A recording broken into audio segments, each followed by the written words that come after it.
오늘 예배 참석한 우리 분들은 많지는 않지만 제가 유튜브에 이 영상을 찍어서 올리잖아요. 근데 제가 올리는 것은 설교 동영상이잖아요. 근데 설교 동영상이 300명, 400명 또는 200명 이렇게 넘으면 많이 보는 거예요. 왜 그러냐면 이게 연애에 관한 거 아니면 어떠한 음식이나 건강에 관한 것이 아니고 설교에 관한 것이기 때문에 그래도 제가 영상을 올리면 지난번 설교가 벌써 200명이 넘었더라고요. 처음에는 한 10명이 보더라고. 그래서 아이고 참 되게 안 올라가네. 이렇게 이제 생각하는데 그래도 꾸역꾸역 그렇게 누가 보는 사람이 있어요. 보니까 미국에서도 제가 얼마 전에 미국 집회를 갔다 왔으니까 미국에서도 정기적으로 보는 사람들이 있고 그래서 내가 아주 잘하는 설교는 아니어도 그래도 이렇게 설교를 기다리는 분이 있구나라는 생각을 합니다. 그래서 오늘 이 영상을 통해서 오늘 참석한 여러분들도 은혜가 되었으면 좋겠고 또 이 영상을 통해서 유튜브를 통해서 시청하는 분들에게도 하나님의 은혜가 있기를 제가 항상 이 설교를 준비하면서 그렇게 기도를 해요. 그리고 항상 제가 말하지만 옛날에는 사람을 많이 부르려고 제가 엄청나게 이곳저곳 전화 다 한 거예요. 근데 요즘에는 전화 안 하고 이제 제가 또 기도하는 것들이 있기 때문에 그렇게 하고 있습니다. 같이 이제 잠깐 기도하고 말씀을 나누겠습니다. 하나님 은혜를 감사합니다. 오늘 이 시간에 주의 성령님께서 우리와 함께하여 주시옵소서. 오늘 우리 안에 상하고 찢긴 마음이 있다면 그 마음을 어루만져 주시고 치유하여 주시고 감싸 주시옵소서. 우리가 건강한 것 같지만 아버지 하나님 우리 마음에 상하고 찢긴 그러한 상한 감정을 가지고 살아가는 경우가 너무 많습니다.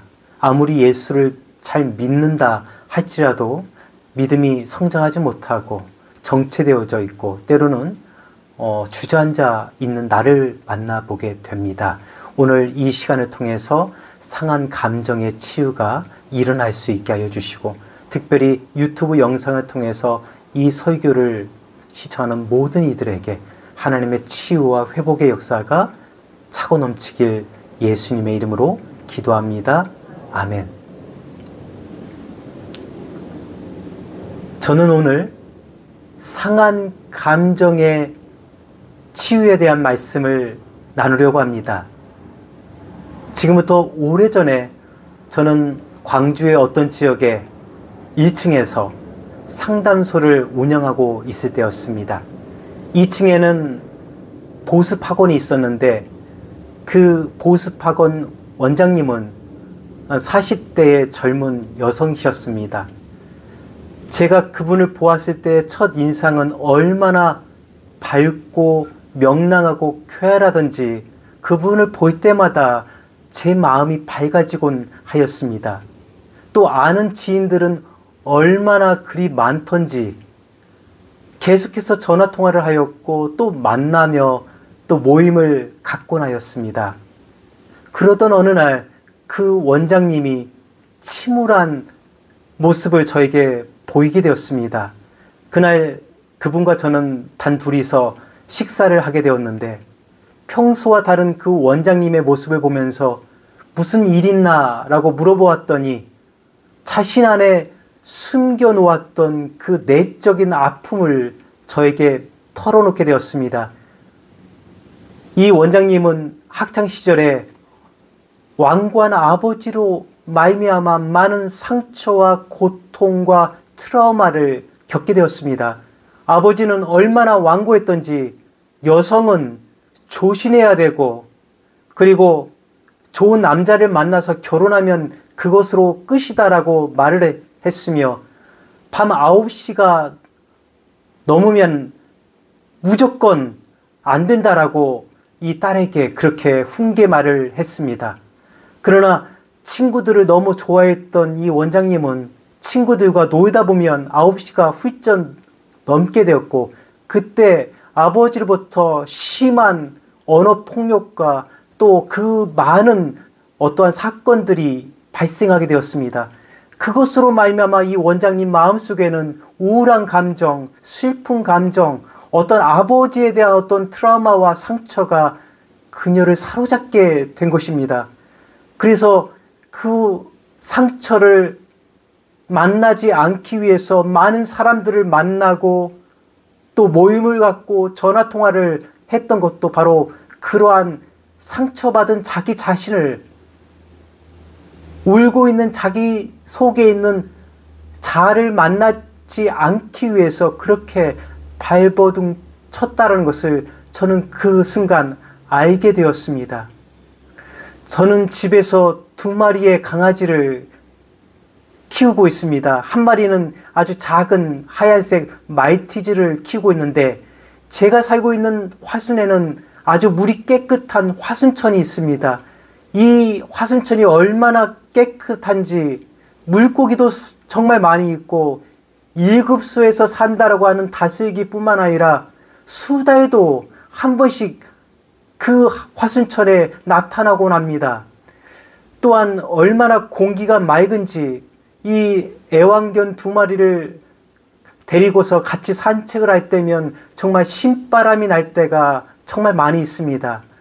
어느 날 화순천을 산책하다가 돌다리를 만나게 되었습니다. 그래서 저는 먼저 제가 돌다리를 건너면서 이 2마리의 애완견이 저를 따라서 건너길 기다렸습니다. 먼저 제가 말티즈를 저희 집에서는 휜둥이라고 부르는데, 이 휜둥이가 저를 따라서 뛰어오르게 되었습니다. 한 발 한 발 이 돌다리를 건너다가 그만 발을 헛디뎌서 물에 빠지게 되었습니다. 그리고서 한 번도 경험해보지 못한 이러한 상황인지라 이 휜둥이가 물에 빠져서 어찌할 바를 모르고 저의 도움을 기다리게 되었습니다. 그래서 제가 재빨리 손을 내밀어서 그 휜둥이를 건져 주었습니다. 그리고 다음 날이 되어서 또다시 산책을 하게 되었고 또다시 그 돌다리에 이르게 되었습니다. 어제처럼 저는 먼저 돌다리를 건너게 되었습니다. 저는 휜둥이와 또 다른 우리 강아지가 저를 따라올 것이라 생각을 하고 뒤를 돌아보았더니 휜둥이가 평소와 달리 저를 따라오지 아니하고 그 앞에서만 가만히 얼음처럼 굳어있는 모습을 보게 되었습니다. 동물임에도 불구하고 그 마음속에 실패에 대한 트라우마와 어떠한 두려움이 그 마음속에 자리 잡고 있는 것을 보게 되었습니다. 이처럼 사람도 상처받고 동물도 상처를 받습니다. 그러나 문제는 하나님의 형상대로 지음을 받았던 우리가 상한 감정을 통해서, 아파하고 슬픔을 통해서 우리 삶에 많은 어려움을 겪게 된다는 것입니다. 많은 성도들이 생각을 합니다. 정말 믿음이 좋은 사람을 평가할 때 오늘 우리는 예배 출석을 잘하고 헌금 생활을 잘하고 그리고 교회 봉사활동을 잘하는 사람을 생각할 때 오늘 우리는 저 사람은 참 믿음이 대단한 사람이다라고 평가를 하고 있지만, 그 사람을 1대1로 만나게 되면 그 사람 안에 커다란 내적인 상처와 트라우마와 아픔 때문에 자신의 그러한 상처를 피하기 위해서 교회로 도망쳐 나왔다는 것을 심심치 않게 경험하게 됩니다.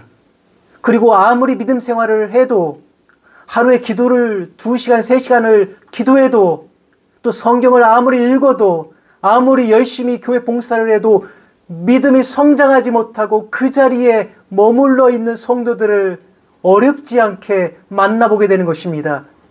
왜 사람이 그렇게 열심히 예배드리고 기도하고 말씀을 보는데도 성장하지 못하는 것입니까? 바로 그것은 그 마음속에 어떠한 내적인 트라우마, 울고 있는 어떤 자아가 있기 때문에 그것으로 말미암아 믿음이 성장하지 못하는 것입니다. 어떤 성도들을 때로는 상담할 때 이런 이야기를 하는 성도들을 심심치 않게 만나봅니다. 저는 아버지로부터 폭행을 받았습니다. 그러다 보니 내가 기도할 때 하나님을 부르면 아버지가 떠오릅니다. 그래서 무서워서 기도하기가 두렵습니다. 그리고 아무리 기도하려고 해도 기도가 되지 않습니다. 기도하려고 하면 무서운 아버지가 떠오릅니다. 이처럼 예수를 믿는 성도들 가운데서도 내적인 트라우마와 상처로 말미암아 기도가 되지 아니하고 예배를 드려도 지성소까지 들어가지 못하고 하나님의 원하는 그 분량까지 이르지 못하는 경우를 보게 되는 것입니다. 오늘 우리가 성경을 읽다 보면 상처받은 믿음의 사람들을 만나보게 됩니다. 그 중에 오늘 출애굽기 3장에 보게 되면 모세를 만나게 됩니다. 여러분, 모세는 이스라엘 백성을 430년 동안 머물러 있었던 그 애굽에서 출애굽을 시킨 대단한 리더십을 보여준 사람이었습니다. 그러나 그도 사실은 상처와 실패와 아픔으로 말미암아 잠을 이루지 못하고 고통 가운데 살았던 삶이 바로 모세의 삶이었습니다. 여러분이 모세의 삶을 보게 되면 아주 우리는 그의 어렸을 적부터 그가 어떻게 성장했는지를 보게 됩니다. 그는 히브리 사람이었습니다. 당시 히브리 사람이 너무 부흥하고 정말 번창하자 애굽의 바로가 무조건 히브리 여자가 남자아이를 낳게 되면 나일강에 버리라고 명령을 내리게 되었습니다. 그 명령을 어기게 되면 죽기 때문에 살기 위해서 아들이 태어나면 나일강에 버리게 되었는데 모세도 그렇게 해서 버림을 받게 되었습니다. 그런데 하나님이 모세를 사랑하셔서 특별히 바로 그 순간에 바로의 공주가 그곳을 지나가게 되었습니다. 떠내려가는 어떤 히브리 아이를 보게 되는데 왜 그렇게 마음이 흔들리는지 사람을 보내서 그 아이를 건져오라고 하였습니다. 그리고 그의 이름을 모세라고 이름을 지어주게 되었고 왕궁으로 데리고 와서 좋은 음식과 좋은 의복과 그리고 세계 최고의 어떠한 학문으로 모세를 키우게 되었습니다. 모세 마음속에는 내 속에는 히브리 사람의 피가 흐르고 있어 반드시 어느 때가 되면 나는 내 민족을 출애굽시킬 거야라는 어떠한 야망과 비전을 갖게 되었습니다. 어느 날 밖에 나가보았더니 애굽 사람이 히브리 사람을 때리고 있었습니다. 화가 난 모세는 주위를 둘러보니까 아무도 없어서 돌을 들어서 그 애굽 사람을 쳐서 죽이게 되고 땅에 묻어버리게 되었습니다. 아무도 모를 거야 라고 생각했던 것입니다. 다음 날이 되었습니다. 또 바깥에 나가보았더니 전날과 같이 어떤 애굽 군사가 히브리 사람을 때리고 학대하는 장면을 목격하게 되었습니다.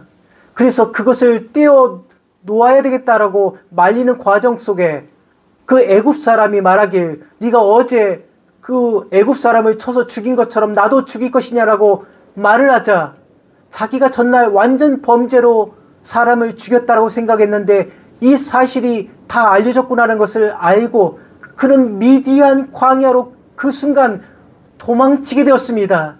바로의 공주의 아들로 편안하고 최고의 학문을 통해서 공부하였던 모세였지만 이제 도망자 신세가 된 것입니다. 그 미디안 광야에서 40년을 살게 되었고 이방인 제사장이었던 이드로의 사유로 살면서 목축업을 하면서 하루하루 정말 비참한 삶을 살게 되었습니다. 원래부터 태어날 때부터 그런 목축업을 하는 사람이었다면 자신의 삶이 비참하거나 초라하거나 실패한 인생이다라고 생각하지 않겠지만 바로의 공주의 아들로서 살다가 이제 광야에서 가축을 치는 초라한 존재의 삶을 살다 보니 그는 하루하루가 지옥과 같았습니다. 바로 그런 지옥과 같은 삶이 40년이라고 하는 긴 세월 동안 유지되었습니다. 그는 말을 잘하였고 그리고 모든 학문에 뛰어났고 리더십이 대단한 사람이었습니다.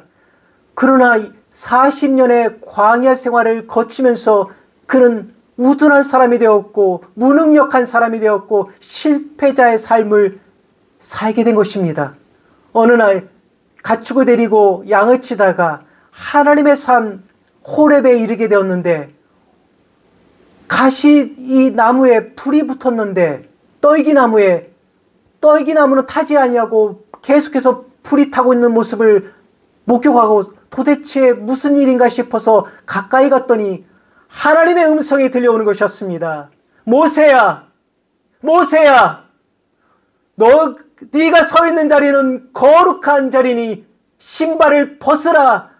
하나님이 말씀하셨습니다. 모세는 그 자리에서 신발을 벗게 되었습니다. 하나님이 모세를 부르시면서 그에게 사명을 주셨습니다. 너는 이제 이집트로 내려가서 430년간 노예로 살고 있는 너의 민족 히브리 사람을 출애굽시키라. 내가 너와 함께 할 것이다 라고 말씀하셨습니다. 그러나 모세는 실패자의 경험이 있었고 트라우마가 있어서 하나님 앞에 이렇게 고백합니다. 하나님, 보낼 만한 사람을 보내십시오. 나는 능력이 되지 않습니다. 만약 그가 청년 때였다면 하나님이 그를 부르셨을 때 하나님, 저 준비됐습니다. 저 능력이 있고 하나님의 도움이 없어도 저는 히브리 사람을 출애굽시킬 수 있습니다 라고 오히려 하나님을 무시했을지 모르겠습니다. 그러나 실패의 40년의 세월을 보낸 이후에 하나님이 그의 인생을 부르자 그는 이제 하나님, 나는 아무것도 할 수 없습니다. 나는 실패자고 나는 입이 우둔하고 나는 아무것도 할 수 없습니다. 이렇게 고백하게 된 것입니다. 사람에게 실패라고 하는 것은 커다란 마음의 상처가 될 수가 있습니다. 모세도 이 40년의 세월이 지났지만 자기가 사람을 쳐서 죽이고 그리고 도망자 신세가 된 자신의 인생을 한탄하면서 그렇게 비참한 삶을 살다가 하나님의 콜링을 받았지만 이제 자기 자신을 하나님 앞에 드릴 수가 없었습니다. 이처럼 상처받은 사람들은 하나님께서 우리를 부르시고 만나길 원하시지만 내 안에 상처로 말미암아 하나님이 나를 부르지만 하나님 앞에 나를 드리지 못하고 주님 앞에 나가지 못하는 우리의 연약한 모습을 보게 되는 것입니다. 그렇기 때문에 우리가 신앙생활에 잘하기 위해서는 내 안에 상처, 내 안에 어떤 울고 있는 그 자아를 만나야 되고 치료받아야 한다는 것입니다. 오늘 하나님께서는 울고 있고 상한 감정으로 고통당하는 모세에게 찾아오셨습니다. 그리고 위로하시면서 너의 형에게 내가 너를 신처럼 여기게 할 것이고 너의 우둔한 입을 대신하게 할 것이며 그리고 내가 너와 함께 할 것이다 라고 말씀을 하였습니다.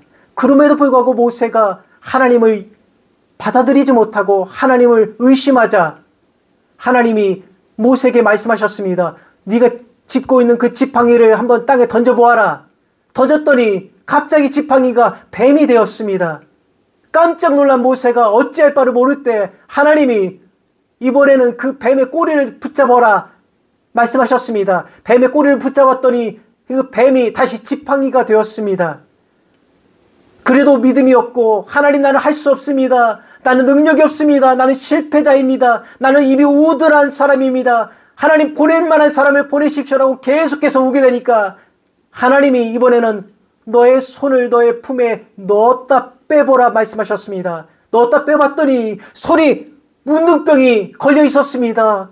깜짝 놀란 모세가 어쩔 바를 몰라 또 주저하고 있을 때 다시 한번 너의 손을 품속에서 넣었다 빼보라 말씀하셨습니다. 넣었다 빼보았더니 문둥병이 사라지게 되었습니다.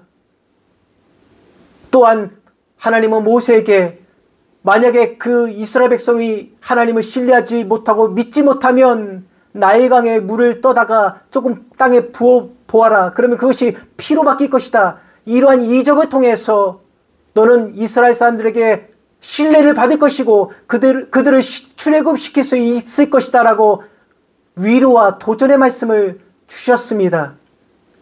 또한 신약으로 넘어와서 보면 예수님의 제자 중에서 가장 예수님으로부터 사랑을 받았던 제자 베드로를 우리는 만나보게 됩니다. 여러분, 베드로가 어떤 사람입니까?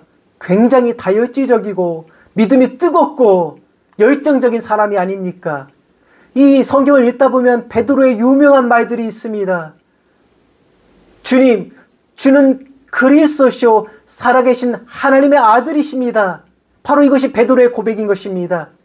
내가 초막 셋을 짓겠습니다. 하나는 모세를 위해서, 하나는 엘리야를 위해서, 하나는 주님을 위해서 초막 셋을 짓겠습니다. 또 예수님께서 예루살렘에 들어갈 때에 모든 제자들이 부인하고 자신의 배반할 것을 예언하자 주님, 다른 사람이 다 떠난다 할지라도 나는 예수님을 떠나지 않을 것입니다 라고 말했던 사람이 모세였습니다.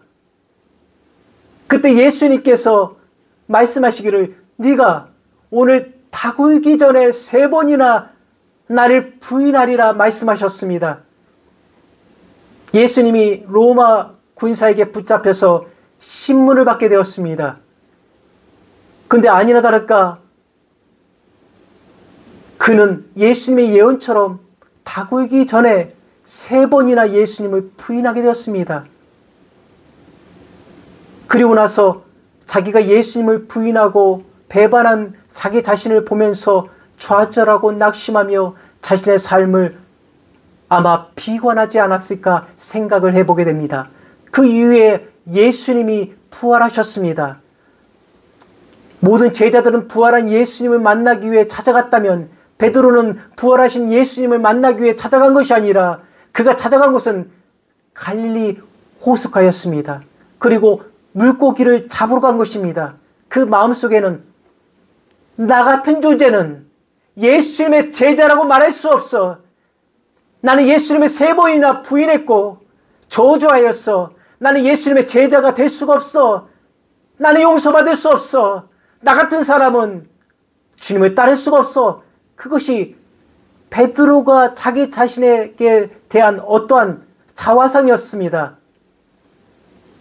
그러나 예수님은 실패하고 좌절하고 또 그것이 트라우마가 되어서 물고기를 잡고 있는 베드로에게 찾아가셨습니다. 그리고 모닥불을 피우시고 또 물고기를 정말 구우시고 베드로에게 먹이시고 이렇게 말씀하셨습니다. 요한의 아들 시몬아, 내가 나를 사랑하느냐? 예, 주님, 내가 주님을 사랑합니다. 또다시 예수님이 묻습니다. 요한의 아들 시몬아, 내가 정말 나를 사랑하느냐? 예, 주님, 내가 주님을 사랑합니다. 여기까지만 해도 베드로가 이제 괜찮았는데 3번째로 묻습니다. 미칠 것 같아요. 모닥불에서 예수님을 3번이나 부인했는데 그 똑같은 실패 현장을 주님께서는 만들어 놓으시고 3번째로 요한의 아들 시몬아, 내가 나를 사랑하느냐라고 묻게 되었습니다. 그때 통곡하면서 주님, 내가 주님을 사랑하는 것을 주님께서 아십니다라고 고백하게 됩니다. 아마 모르긴 몰라도 그 3번째 고백을 하고 자기가 예수님을 3번 부인한 것을 떠올리면서 엉엉 울지 않았을까라고 생각을 합니다.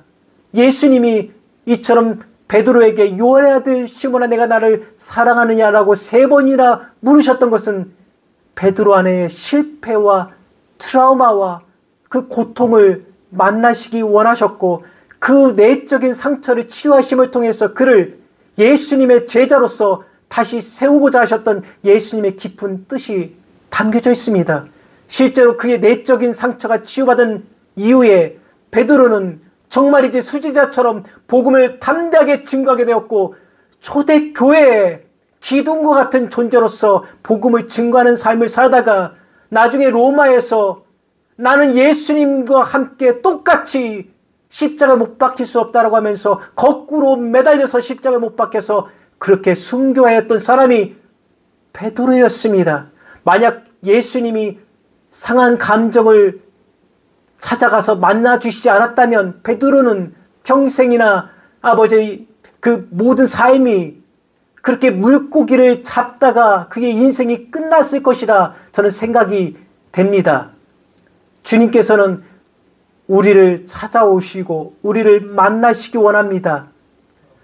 놀랍게도 예수를 믿는 사람들 가운데에 상처와 트라우마로 고통당하고 신음하고 불면증 때문에 수면제를 먹고 신경안정제를 먹는 사람들의 숫자가 상당히 많이 있습니다.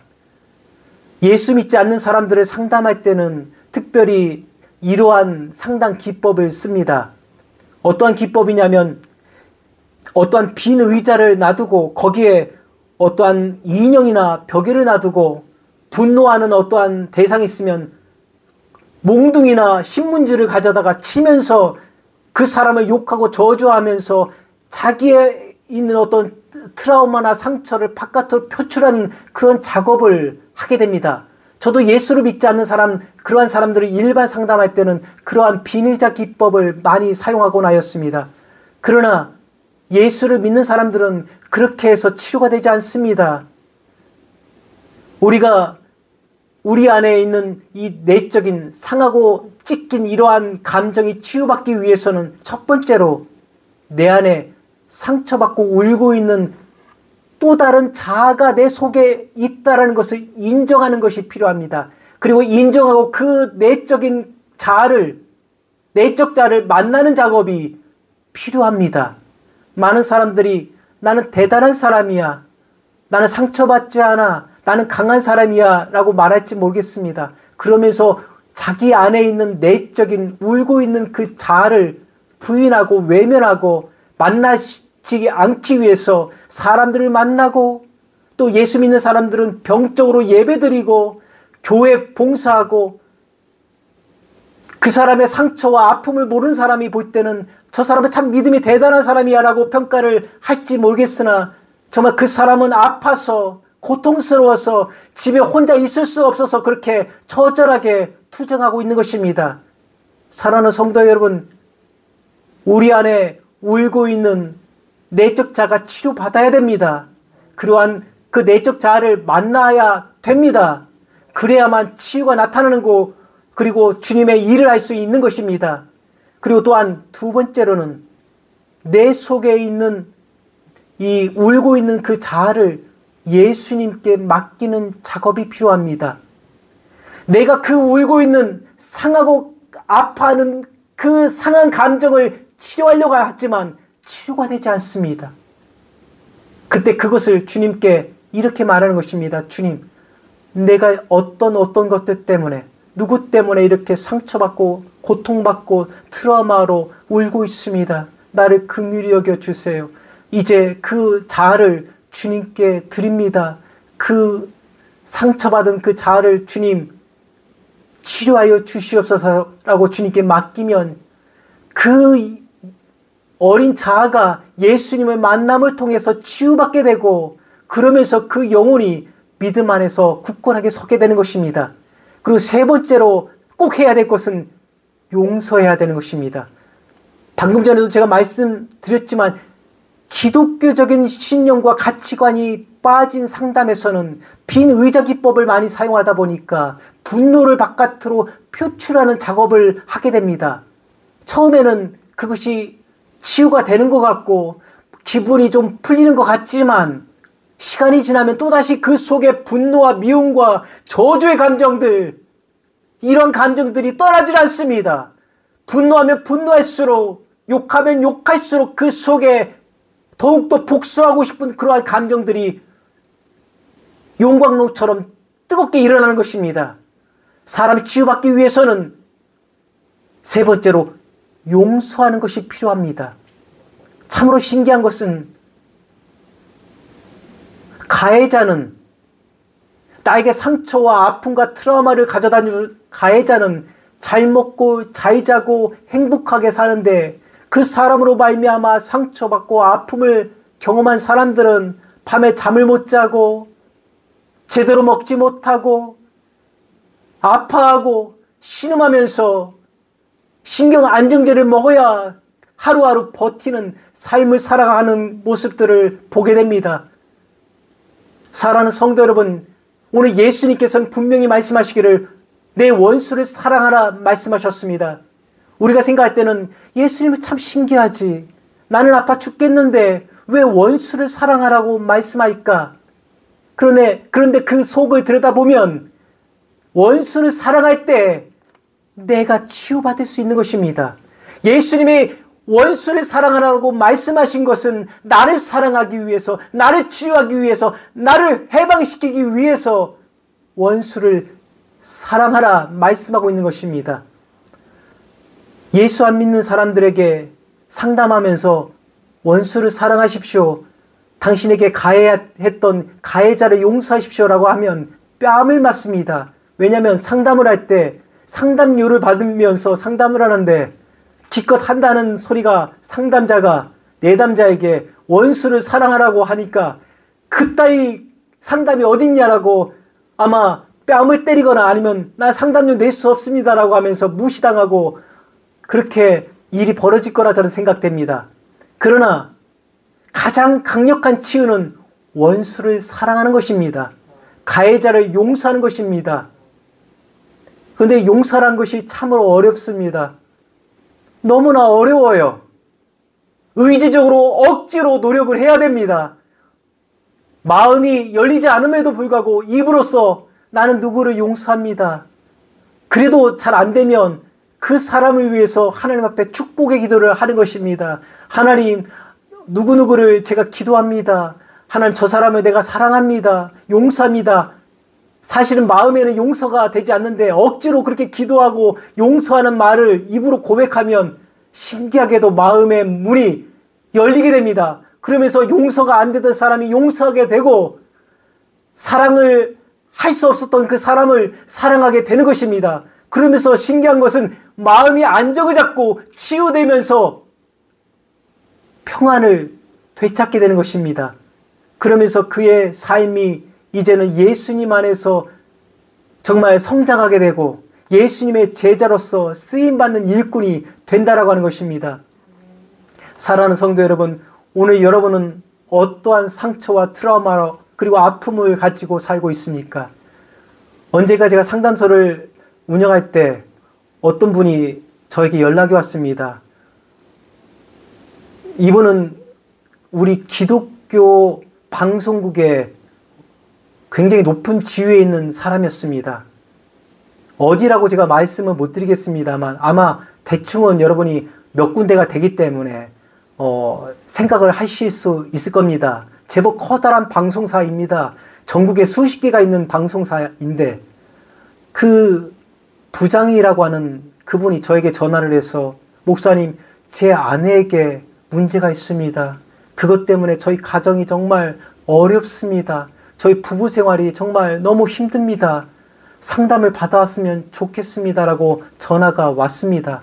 근데 그 부장님이 저에게 상담을 받은 것이 아니라 혹시나 저한테 찾아왔다가 그 소문이 광주에다 퍼져버리면 이 광주의 그 기독교 방송국에 상당히 높은 지위에 있는 본인의 위치가 흔들릴까봐 그랬는지 서울에 있는 어떤 목사님을 찾아가 상담을 받게 되었다는 소식을 나중에 듣게 되었습니다. 사랑하는 성도 여러분, 오늘 우리는 내가 지위가 어떠냐, 내가 얼마나 돈을 많이 갖고 있느냐, 내가 어떠한 것을 정말 살고 있느냐, 어떻게 내가 많은 것을 누리고 있느냐가 중요한 것이 아니라 내 안에 상한 감정이 아직도 남아있는가, 아직도 치유받지 못한 내 안에 물고 있는 내적 자아가 있는가, 바로 이 문제가 하나님을 믿는 데에 정말이지 꼭 필요하다는 것입니다. 만약 이러한 내적인 문제가 치유받지 않았다면 여러분 예수님을 인격적으로 만나시기 바랍니다. 그리고 다시 한번 결론을 말씀을 드리겠지만 우리가 치료받기 위해서는 내 안에 울고 있는 내 안에 상처받은 자아가 있음을 고백하는 것, 바로 그 고백이 필요합니다. 그리고 그 상한 감정을, 상한 자아를 예수님께 맡겨드리는 그 작업이 필요하고, 세 번째로는 나에게 상처와 아픔과 트라우마를 가져다 준 그 가해자를 용서하는 것, 바로 그것이 필요한 것입니다. 오늘 이러한 내적인 치유 없이는 우리가 아무리 예배드리고 아무리 기도를 몇 시간 하고 아무리 전도를 하고 교회 일을 많이 한다 할지라도 우리의 믿음이 성장하지 않습니다.